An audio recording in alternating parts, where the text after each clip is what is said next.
Ju përshëndes të gjithëve, mirë se keni ardhur në edicion informativ i orës 20, ndërsa do të njihemi një herë pa humbur kohë me zhvillimet kryesore që ka ndodhur në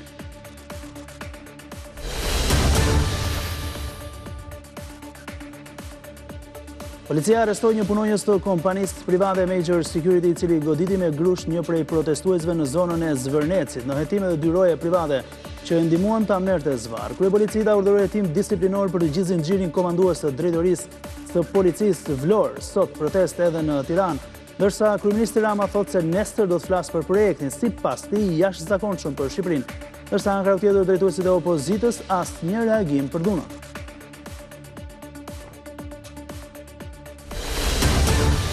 Ripërtëritje mbeti vetëm slogani i zgjedhjeve të Këshillit Kombëtar të PD-s, pasi lista fituese rezulton me emra të vjetër, familjare besnik të kryetarit Berisha apo dhe ish ministra drejtor të qeverive të tij. Mes anëtarëve të zgjedhur, 2 ish të dënuar. Të rinj afruar në PD, vetëm trashëgimtarët e demokratëve duke larguar figurat historike, kontributorët të partisë dhe njerëz të njohur të artit. Kosova është prioriteti absolut i politikës së jashtme të Tiranës zyrtare, garantoi ministri Ferit Hoxha gjatë një vizite zyrtare këtë diel në Prishtinë. Gjatë një konferencë të përbashkët me homologun Glau Konjufca, Hoxha u zotua për një koordinim më të mirë mes dy vendeve dhe tha se kush prek Kosovën cënon Shqipërinë.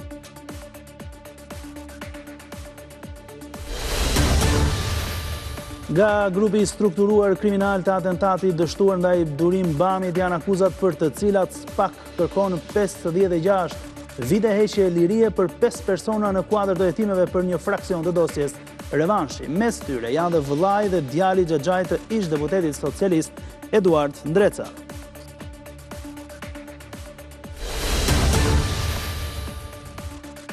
Euro dhe dollari kanë shënuar rekordin më të ulët historik në muajin maj, duke zhvlerësuar edhe më tej në raport me lekun. Raporti i Bankës së Shqipërisë tregon se krahasuar me vjet, euro është zhvlerësuar me 3% dhe dollari ka rënë me 14%. Rezerva valutore ka arritur në 7 miliardë 571 milion euro në fund të muajit prill të këtij viti, me një rritje prej 844 milion euro. Shka reflekton shtim të blerjeve të valutës në treg me qëllim që të stabilizojë kursin.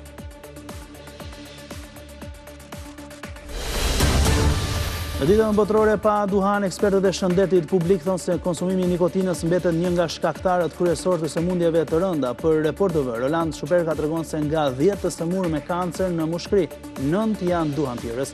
E thotë se pirja e duhanit në ambiente të mbyllura vijon të mbetet ende shqetësim. Kryeministri izraelit Netanyahu ka festuar marrjen e kështjellës së Beaufort në Liban, duke quajtur këtë moment një kthes rrënjësore në politikën që po ndjekin ndaj Hezbollahut. Franca kërkon mbajtjen e një takimi urgjent të Këshillit të Sigurimit të OKB-s mbi operacionet e Izraelit në Liban.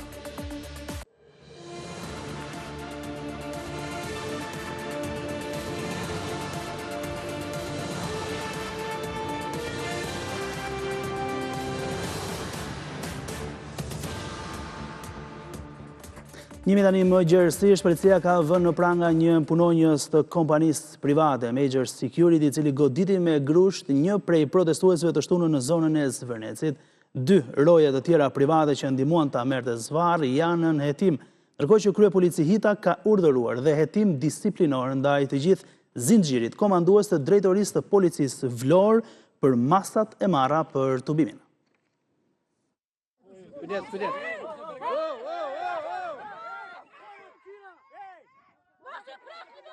Mos reagimi ndaj këtyre momenteve, kur roje të maskuara të një kompanie private sigurimi marrin me dhunë një protestues dhe nuk kursen as policin me spray piper, duke se do të kushtojë një hetim të gjerë të gjithë drejtuesve të policisë së Vlorës.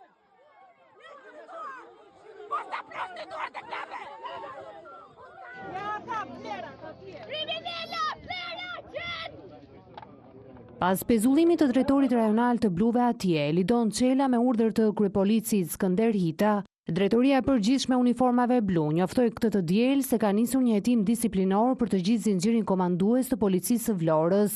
Hetimi synon të verifikojë masat për menaxhimin e tubimit, si dhe arsyet pse policia nuk reagoi ndaj rojeve private të maskuara, që ushtruan dhundaj qytetarëve që kishin dalë për të protestuar kundër ndërtimit të një resorti në zonën e Zvërnecit në Vlorë, i cili po ndërtohet nga kompania Zvërnec South Adriatic Development. Gjithashtu, përveç hetimit të brendshëm, policia thotë se ka vënë pranga njërin prej punonjësve të kompanisë private Major Security, Gerald Biba, i cili duket në këto pamje që godet me grusht një protestues dhe më pas të rreth zvarr edhe 2 roje të tjerë, të cilët janë vënë në hetim.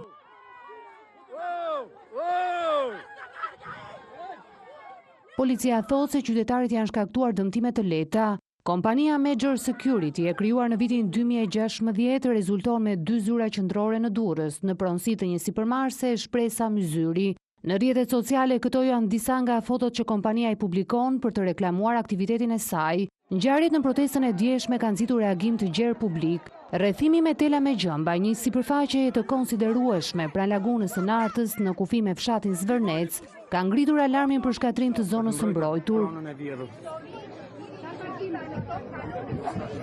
Organizatat mjedisore dhe disa banor të zonës dolën sërish në protestë këtë të shtunë, duke kërkuar ndërprerjen e punimeve me argumentin se po shkatrohet natyra.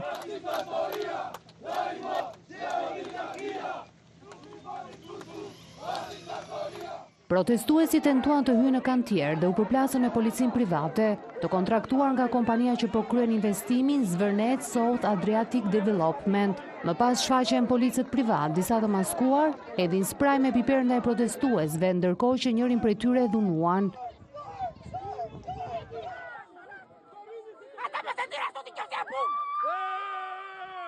Maskat në kantierin e ndërtimit nuk kursejnë as uniformat blu. Ajo që nuk dihet dhe që ende nuk është sqaruar është se me çfarë autorizimi ata përdorin spraj kundër protestuesve dhe policëve.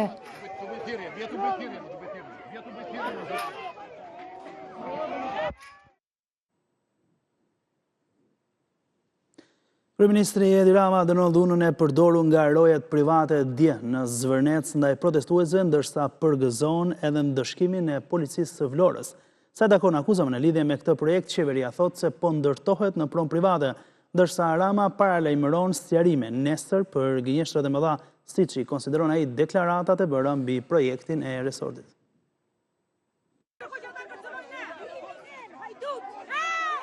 Për protestën e 30 majit në Zvërnec, ku qytetarët u dhunuan nga rojet private të kompanisë që po ndërton resortin, reagoi kryeministri Edi Rama duke përgëzuar drejtuesit e policisë së shtetit për pezullimin e drejtuesve vendor të policisë, si dhe ndëshkimin e rojeve private, të cilët i konsideron si grusht muskuj shpatru. Kreu i qeverisë thotë se toleranca zero ndaj çdo uniforme blu që cënon besimin e publikut është e duhura. Më tej kryeministri paralajmëron një sqarim shtërues më 1 qershor mbi projektin e Zvërnecit, i cili sipas tij është mbuluar me të pavërteta të mëdha. Nesër e kam radhën unë për të folur për një projekt të jashtëzakonshëm për Shqipërinë, për të cilin punohet prej disa vitesh tani më dhe i cili nuk ka asnjë lidhje me disa të pavërteta të mëdha që janë hedhur në qarkullim ditët e fundit. Më herët ministri i punëve të brendshme Besfort Lamallari reagoi duke thënë se vendi ku po ndërtohet resorti është pronë private dhe se qeveria nuk i ka falur tokë askujt. Lamallari dënon indiferencën e pajustifikuar të punojësve të policisë së Vlorës, të cilët në fakt ishin të shumtë në vendin e protestës, ndaj përgëzon pezullimin e drejtuesve vendor dhe vënien në hetim të zinxhirit të komandimit. Sa i takon rojeve private, Lamallari thotë se ata duhet të ndëshkohen. Dhunën e ushtruar nga rojet private ndaj protestuesve në Zvërnec e kanë dënuar ashpër edhe socialistët, ndërsa në Partinë Demokratike ka patur vetëm heshtje. Teksa deputetët e Partisë Socialiste kërkojnë dënim të përgjegjësve Berisha dhe të tij nuk kanë asnjë reagim, madje as lajme në mediat pranë tyre. Njoftimin fillestar të policisë së Vlorës se protestuesi i dhunuar të shtunë në Zvërnec hyri me forcë në pronë private, deputeti socialist Erion Braçe e ka quajtur një tentativë për të fshehur një ngjarje penale nga ana e drejtorit të bluve atje, Elidon Çela. Drejtori i policisë Vlorës nuk ka gabuar një informacion. Drejtori i policisë Vlorës ka tentuar të fshehë një fakt penal. Rrëmbimin e një personi nga persona të tjerë atje, pra një protestuesi nga persona të tjerë, në sy të policisë, në krah të policisë, ta heqen zvarr, dhunimin, goditjen, dhe dërgimin diku atje më tanë. Ky është krim dhe është krim penal. Teksa përshëndeti ndjesën nga ana e kryepolicit Hita dhe pezullimin e Çelës, Braçe tha se policia lejoi që në vendngjarje të kishte njerëz me maska dhe nuk ndërhyri kur ata dhunuan protestuesit. Ka ndonjë gjë më e rëndë, policia ka pranuar që në atë vendngjarje të ketë njerëz me maska, pa asnjë shenjë dalluese, individualizuese dhe mbajtëse përgjegjësie pastaj. Se kështu shkon, kush ke ligjin mban përgjegjësi. Policia jo vetëm që s'ka garantuar tubimin, por ka bërë se hir, kur këta njerëz që i ka lejuar vetë në vendngjarje, kanë dhunuar protestues. Jo vetëm Braçe, por edhe deputetët socialistë zgjedhur në qarkun e Vlorës, Ardi Bido dhe Briseida Çakëri, kanë dënuar dhunën e ushtruar ndaj qytetarëve dhe kanë kërkuar hetim të plotë të ngjarjes. Bido kërkoi heqjen e licencës kompanisë së sigurisë, Major Security, pasi sipas tij shteti ka vetëm një autoritet dhe forca e shtetit nuk mund të privatizohet. Por në kontrast total nga mazhoranca, nga përfaqësuesit e Partisë Demokratike nuk ka pasur asnjë reagim për ngjarjet e së shtunës, duke filluar nga Berisha. Të gjithë zyrtarët kryesor të PD-s nuk kanë asnjë denoncim të dhunës, ndërsa edhe media e familjes Berisha, si Syri TV, nuk kanë bërë asnjë lajm për çka ndodhi. Ngjarje e cila krijoi reagim shumë të madh publik. Një qëndrim absurd ky i çdo instancë të Partisë Demokratike që duket kundër protestës. Në reagim të dhunës ndaj protestuesve, pikërisht nga policia private në Zvërnec, shoqëria civile po zhvillon një protest marshim ditën e sotme në Tiranë. Një numër i konsiderueshëm qytetarësh nisën marshimin protest në drejtorinë e përgjithshme të policisë së shtetit e drejtoria vendore e Tiranës, Ministria e Brendshme deri para kryeministrisë. Në pankartet e tyre dënojnë neglizhencën e policisë së Vlorës duke lejuar policin private dhe një kompanie të dhunojnë dhe tërheq zvarr protestuesit duke mos ndërhyrë në asnjë moment. Të janë pamjet që tregojnë edhe një herë prezencën e protestuesve gjatë ditës sotme në kryeqytet, ndërsa pikërisht qytetarët kërkojnë përgjigje nga institucionet për veprimet e policisë private dhe efektive të shtetit. Një protest e thirrur për të nisur në rreth orës 18:30 duke u zhvendosur nga drejtoria e policisë pranë Ministrisë së Brendshme e tani më drejt kryeministrisë.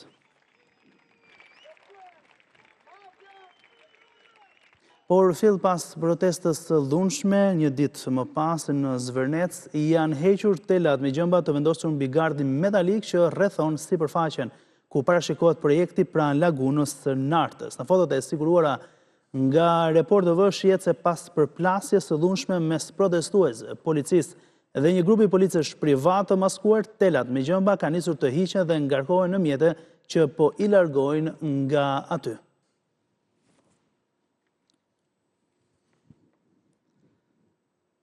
Shqetësim për incidentet e dhunës të ndodhura me protestuesit në Zvërnec ka kaluar përtej kufive. Pamjet e tërheqjes zvarr të një prej protestuesve janë publikuar edhe nga mediat e huaja. Ministria e Jashtme greke shpreh shqetësim për dhunimin e banorëve që kërkojnë të drejtën e pronës së tyre, duke detajuar se mes tensioneve është plagosur dhe një person me shtetësi greke. Sipas Ministrisë greke ka marrë ndihmën e nevojshme duke i ndihmuar edhe nga ambasada greke në Tiranë, duke kërkuar një sqarim të plotë të incidentit dhe atribuimin e përgjegjësive nga qeveria shqiptare. Në reagim, Ministria e Jashtme greke rithekson nevojën për respekt të plotë të ligjit dhe mbrojtje të pronës anëtarëve të minoritetit grek në Shqipëri.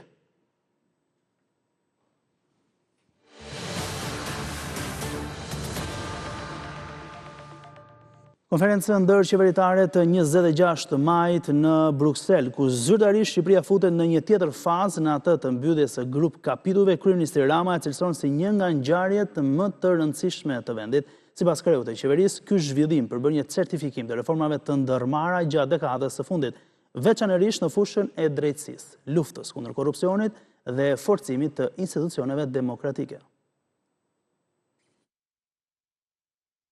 Për kryeministrin Rama, mbajtja e konferencës së 8 ndërqeveritare në Bruksel dhe kalimi i fazës së ndërmjetme është një dëshmi e qartë që Bashkimi Evropian po vlerëson objektivisht progresin që Shqipëria ka bërë. Gjatë podcastit flasim, Rama e cilësoi këtë fazë në procesin e integrimit në pikën më të lartë ndonjëherë, por edhe më të vështirën, megjithatë optimist se objektivat ambicioz do të realizohen. Erdhëm në ditën kur Shqipëria hyri në fazën e re dhe të fundit të rrugtimit të saj europian, duke mbyllur fazën e çeljes së kapitujve të negociatave dhe duke hapur fazën e mbylljes së tyre. Pra, në 26 maj, Shqipëria u ngjit në pikën më të lartë ndonjëherë në këtë të përpjet të mundimshme historike, certifikim absolut i një pune të palodhur të një kohe të gjatë. Të lidhura me integrimin, Rama tha se janë edhe 2 dokumente të rëndësishme sipas tij, që u miratuan javën e kaluar, udhëfyesi kombëtar për objektivat e zhvillimit të qëndrueshëm 2030, si dhe partneriteti strategjik me OKB-n 2027-2031. Kreu i qeverisë i quajti piketa për atë që do të jetë Shqipëria, jo vetëm antare e BE-s, por me standardet më të larta. Integrimi është shumë më tepër se kaq. Ai lidhet drejt për drejt jo vetëm me aftësinë tonë për të ndërtuar institucione më të forta, për të investuar tek njerëzit, për planifikouar zhvillimin afatgjatë, por edhe me domosdoshmërinë për ta përgatitur Shqipërinë për ta jetësuar në hapësirën e Republikës son vendin e standardeve të përgjegjësive të shtetit në raport me qytetarin dhe të qytetarit në raport me shtetin e të dyve bashkë në raport me të nesërmen e adeut. Rama u ndal edhe te krijimi i kompanisë më të republike, Albanian Digital Solution, që do të punojë bashkë me Akshin për mirëmbajtjen e sistemeve qeveritare dhe krijimin e platformave të reja teknologjike dhe që i cilësoi si trurin e sistemeve digjitale në vend. Ministri i Jashtëm Ferit Hoxha ndodhet në Prishtinë në një vizitë zyrtare me krerët më të lartë të vendit.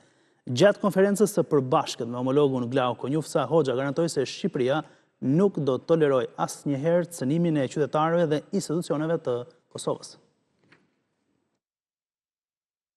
Në vizitën e tij të parë në Prishtinë si ministër i jashtëm, kryediplomati Hoxha u prit fillimisht nga Albulena Haxhiu, ushtruesja e detyrës së presidentes në Kosovë. Hoxha u prit gjithashtu edhe nga kryeministri në detyrë Albin Kurti për të vijuar më pas me homologun e tij Glauko Njufca, një zëvendës kryeministër i parë në Kosovë. Gjatë konferencës për shtyp 2 ministrat u zotuan për më shumë bashkëpunim, ndërsa kryediplomati Hoxha përcolli qëndrimin e Tiranës zyrtare. Kosova është prioritet absolut i politikës së jashtme. Prania e NATO-s në Kosovë dhe roli i KFOR-it mbeten faktor kyç stabiliteti, sepse pa një Kosovë të sigurt nuk mund të ketë as rajon as Evropë të sigurt. Shqipëria nuk do të pranojë e as nuk do të tolerojë ndonjëherë cënimin e sigurisë së qytetarëve dhe institucioneve të Kosovës dhe do të jetë gjithmonë në krah të Kosovës. Kush prek Kosovën, prek Shqipërinë. Nga ana e tij, ministri Konjufca kërkoi mbështetjen aktive të Shqipërisë për anëtarësimin në NATO dhe në Bashkimin Evropian. I kërkova ministrit Hoxha mbështetjen e Shqipërisë për aspiratën tonë për një afrim dhe anëtarësim më të shpejtuar të Kosovës në NATO. Shqipëria po e bën progresin e saj final drejt Bashkimit Evropian, e të kërkojmë së bashku që edhe Kosovës t'i jepet një mundësi e tillë. Për ne është jetike, është marrja e pyetësorit nga ana e Bashkimit Evropian si dhe hapja e negociatave. Në një farë mënyrë Shqipëria krahas avancimit të vet gjithmonë do t'i bie edhe barra që të jetë edhe zëri i Kosovës gjithmonë në këtë proces. Në agjendën e ministrit Hoxha është parashikuar edhe një takim në bazën e KFOR-it me General Major Ozkan Ultash, komandanti i KFOR-it, si dhe me pjesëtarë të kontingjentit forcave të armatosura të Republikës së Shqipërisë të angazhuar në kuadër të misionit të KFOR-it. Kryediplomati shqiptar do takohet gjithashtu me drejtues dhe përfaqësues të partive politike në Kosovë, kryetarin e PDK-s, Partisë Aleanca dhe Lidhjes Demokratike të Kosovës. Ripërtëritje mbeti vetëm slogani zgjedhjeve të Këshillit Kombëtar të Partisë Demokratike, pasi lista fituese rezulton me emra të vjetër, familjare, besnik të kryetarit Sali Berisha apo dhe ish ministra e ish drejtor të qeverive të tij. Mes antarëve të zgjedhur, 2 ish të dënuar, të rinj afruar në PD, vetëm trashëgimtarët e demokratëve duke larguar figurat historike, kontribuorët të partisë dhe njerëz të njohur të artit.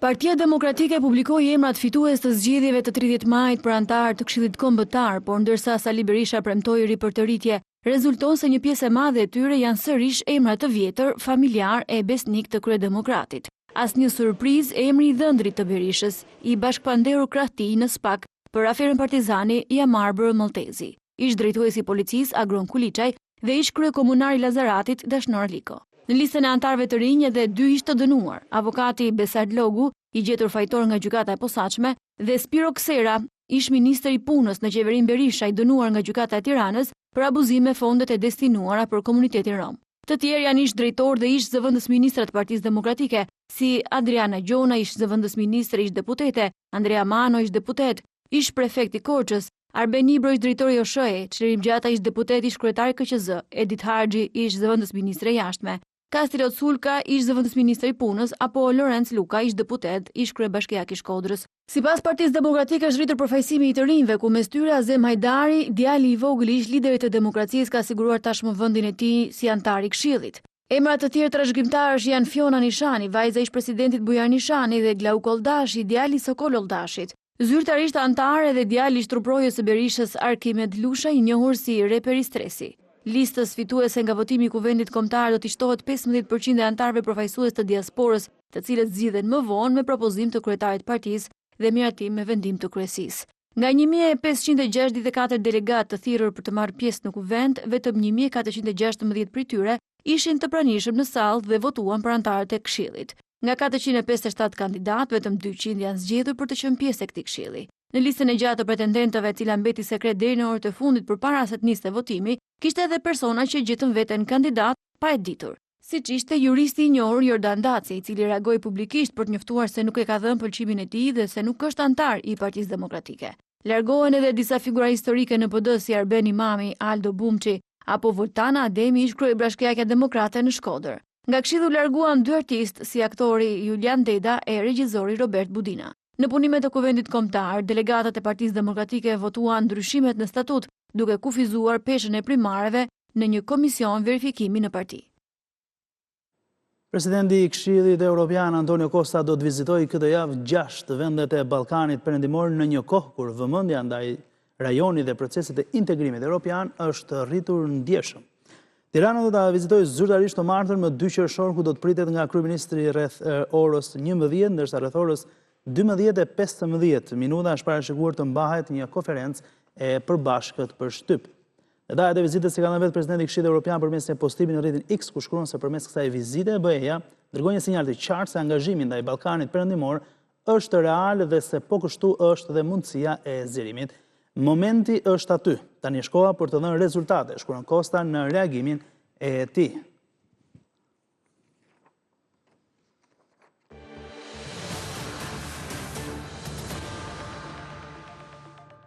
Nga grupi strukturuar kriminal të atentatit dështuar ndaj Durim Bamit janë akuzat për të cilat SPAK kërkon 56 vite heqje lirie për 5 persona në kuadër të hetimeve për një fraksion të dosjes së revanshi. Mes tyre janë dhe vëllai dhe djali i xhaxhait të ish deputetit socialist Eduard Ndreca.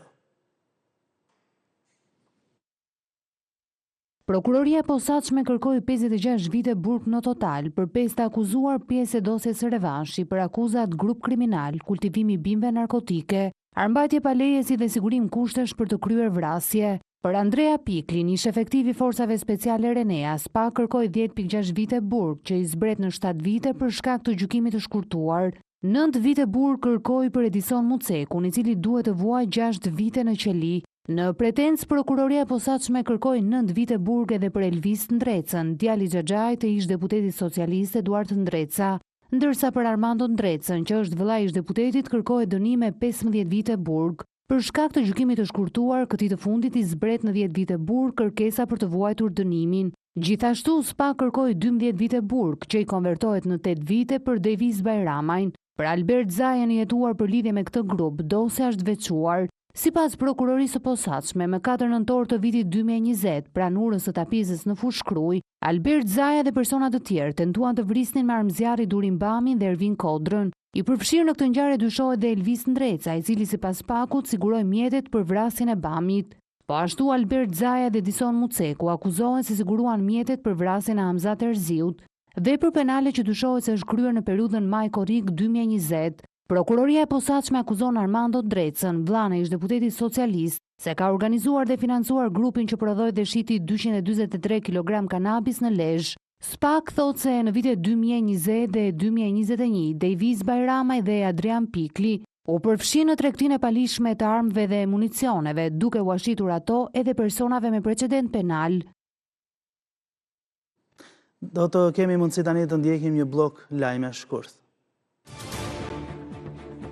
Një 50 vjeçar ka humbur jetën dhe 7 të tjerë u plagosën në një aksident të rëndë të ndodhur në aksin rrugor Bulqiz-Klos pas ditën e të dielës. Personat e përfshirë në aksident po ktheheshin nga një ceremoni mortore. Viktima është Hali Gashi, pasagjer në një prej automjeteve.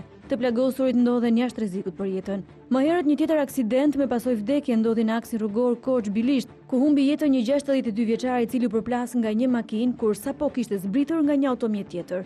Policia ka arrestuar në flagrancë drejtuesin e automjetit. Një zjarr përfshiu një parcel me vreshta dhe pemë në fshatin Plan të Lezhës mes ditën e kësaj të diele duke rrezikuar përhapjen edhe në sipërfaqe të tjera. Fal ndërhyrjes së shpejtë të zjarfikësve, zjarri u vënë në kontroll dhe u shfik plotësisht. Shkaqet e rënies së zjarrit mbeten ende të paqarta, vijojnë verifikimet përkatëse. Policia kufitare në Vlorë ka bllokuar një mjet lundrues jet ski pas raportimeve nga pushuesi se kishte hyrë brenda perimetrit të sigurisë në zonën e Karaburunit, duke rrezikuar jetën e personave që ndodheshin në breg. Pas denoncimeve dhe video të dërguar nga qytetarët, shërbimet e policisë kufitare në Triport bllokuan mjetin dhe ndëshkuan me 500.000 lekë gjop drejtuesin e tij. Policia e kryeqytetit ka arrestuar në flagrancë një 51 vjeçar pasi gjatë kontrollit në çantë është kapur një sasi prej 811 gram kokainë. Policia bën me dije se Ferdinand Balla u arrestua në një lokal në zonën e Freskut, ndërsa dyshohet se ai ishte pjesë e një rrjeti të shitjes së lëndëve narkotike në zona të ndryshme të Tiranës.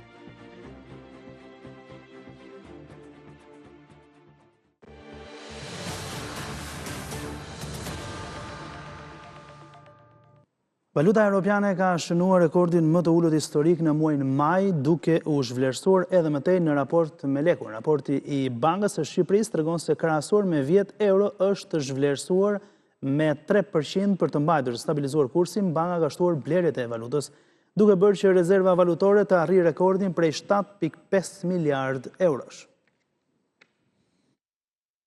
Muaj maj ka sjellë një tjetër rekord në kursin e këmbimit me euron që prek nivelin më të ulët historik ndaj lekut. Referuar kursit të Bankës së Shqipërisë, 1 euro është këmbyer në maj me mesatarisht 95.48 lek nga 98.51 lek që ishte vlera në majin e vitit të shkuar, pra ka humbur më shumë se 3 pikë përballë lekut. Kjo është vlera më e ulët që ka prekur monedha europiane ndonjëherë në tregun valutor. Paralelisht me të, në rënje edhe më të fortë është dollari amerikan, i cili është këmbyer me mesatarisht 81.76 lek ose 13.33 lek më pak se maj në 2025. Për të mbajtur në kontroll kursin e këmbimit dhe sidomos për të mos lejuar një rënje më të madhe të euros, Banka e Shqipërisë ka shtuar ndërhyrjet në tregun valutor. Rezerva valutore ka arritur rekordin prej 7 miliardë 571 milion euro në fund të muajit prill të këtij viti, me rritje prej 844 milion euro. Institucionet thonë se rënja ka ardhur si rezultat i hyrjeve të larta valutore nga turizmi, remitanca dhe investimet e huaja. Zhvlerësimi i tyre sipas Bankës së Shqipërisë ka ndikuar pozitivisht në mbajtjen në kontroll të inflacionit. Gjasat janë që është vlerësimi i euros të mos ndal pasi me afrimin e sezonit turistik pritet që presionet mbi kursin e këmbimit të vijojnë, duke mbajtur euron në nivele të ulta historike edhe për muajt në vijim. Do të shkëputemi tani për një hapësirë të shkurtër të marketingut për të kthyer së bashku në vijim të edicioni informativ pas pak.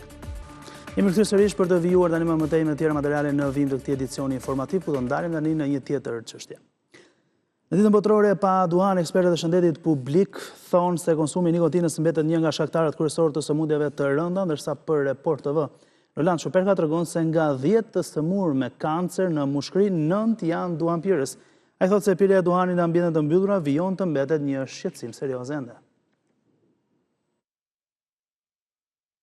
Në ditën botërore pa duhan, institucionet shëndetësore ngren alarmin për rritjen e përdorimit të produkteve të nikotinës, veçanërisht me stërinjve. Roland Shuperka, ekspert i kontrollit të duhanit, thot për Report TV se pasojat e varësisë nga nikotina shkojnë deri në sëmundjet kancerogjene që vijnë nga djegja dhe toksinat. Të sëmurë me kancer mushkërive 9 janë duhanpirës me tym duhani. Dhe njëkohësisht 19% është shkalla e incidencës e sëmundshmërisë dhe vdekshmërisë nga sëmundjet që shkakton pirja e duanit, edhe në nivelin e vendit tonë në Shqipëri. Edhe sot pas 12 vitesh nga hyrja në fuqi e ligjit kundër duhanit, zbatimi nuk është ende në nivele të kënaqshme. Shuperka thot se përshkelësit e përsëritur gjobat kanë qenë të majme, por kjo situatë ka krijuar një terren ku inspektorët e pandërgjeshëm mund të ushtrojnë presion mbi administratorët e bizneseve në vend që të zbatojnë ligjin. U rritë gjobat nga 3 milion e para, 6 milion në përsëritje dhe 18 milion gjoba e tretë në rastet e përsërit brenda 6 muajve. Këto masa, ç'po bëjmë? I ke dhënë një inspektori një gjobë të tillë dhe që trembin bizneset, nuk shkojnë për të zbatuar ligjin, por me gjobën 3 milion, një biznesmen, një administratori, një bari, restoranti, do të qëndrojë gatitur. Sipas OBSH-s, të paktën 40 milion fëmijë të moshës nga 13 deri në 15 vjeç konsumojnë produkte duhani ose cigare elektronike. Autoritetet shëndetësore paralajmërojnë se kompanitë e duhanit po përdorin aroma dhe paketime tërheqëse për të krijuar varësi te adoleshentet, ndërsa kërkojnë masa më të forta për mbrojtjen e shëndetit publik. Kuksi është ndër dalesat e të huajve që vendosin të vizitojnë veriun dhe verilindjen e Shqipërisë. Natyra e paprekur, mikpritja, shihet unike të gatimeve janë disa nga veçoritë që rendisnin të huajt teksa vizitojnë gjithë vendin tonë. Rrugët panoramike, shtigjet malore, mikpritje tradicionale dhe pejsazhet e paprekura natyrore po e shëndërojnë çdo vit më shumë verilindjen e Shqipërisë në një destinacion të preferuar për turistët e aventurës. Kuksi është një prej ndalesave për të huajt, të apasionuar pas natyrës dhe aventurës. Nga Kanadaja e largët, Zvicra, Gjermania dhe Rumania janë disa nga turistët që mund të takosh gjatë këtyre ditëve në rrugët malore të Kuksit. Ajo që ata vlerësojnë në vendin tonë janë natyra, njerëzit mikpritës dhe autenticiteti i Shqipërisë. Është hera e parë që vinë në Shqipëri, njerëzit janë jashtëzakonisht miqësor, na përshëndesin, janë kurioz dhe gjithmonë të gatshëm për të na ndihmuar. Për Shqipërinë kemi lexuar më parë dhe menduam se ishte koha ta vizitonim. Rrugët janë të mira, pejsazhet fantastike dhe padyshim që do të kthehemi përsëri. Do t'ju rekomandojmë edhe miqve tanë. Kjo zonë është e mrekullueshme, njerëzit janë shumë të sjellshëm dhe ndjeme sigurt kudo. Më pëlqen ushqimi dhe edhe pse jam vegetariane kam gjetur shumë alternativa që i përshtaten stilit tim të ushqyerit. Jemi duke u kthyer në shtëpi dhe rastësisht zbuluam këtë vend. Pozicioni gjeografik është fantastik, malet janë të mrekullueshme për turizëm dhe njerëzit janë shumë të ngrohtë. Rrugët janë të mira dhe natyra është mbreslënse. Po shkoja në një market dhe nuk kisha para në dorë. Pronari më tha të merrja atë që më nevojitet dhe të mos shqetësohesha. Kjo më la pa fjalë. Ushqimi është i shkëlqyer dhe pamjet janë të jashtëzakonshme. Nuk shoh diçka negative për turizmin këtu. Gjërat e mira janë të pafundme. Një tjetër trend në rritje janë dhe turistët me kampera familjar. Jetoj pranë Myniut dhe kjo është hera e parë që vizitoj Shqipërinë. Kemi 2 javë pushime dhe po përpiqemi të shohim sa më shumë vende. Kemi qenë në Thedh, Valbon, liçenin e Komanit, Fiers dhe tani në Kukës. Njerëzit janë shumë të mirë dhe mikpritës. Infrastruktura është ende në zhvillim, por mendoj se në vitet e ardhshme do të përmirësohet ndjeshëm. Rrugët malore, pejsazhet spektakolare, ushqimi tradicional dhe mikpritja e banorëve po e kthejnë veriun dhe verilindjen e Shqipërisë në një nga destinacionet më tërheqëse për ata që kërkojnë të zbulojnë Shqipërinë autentike, larg turizmit masiv dhe pranë natyrës së egër.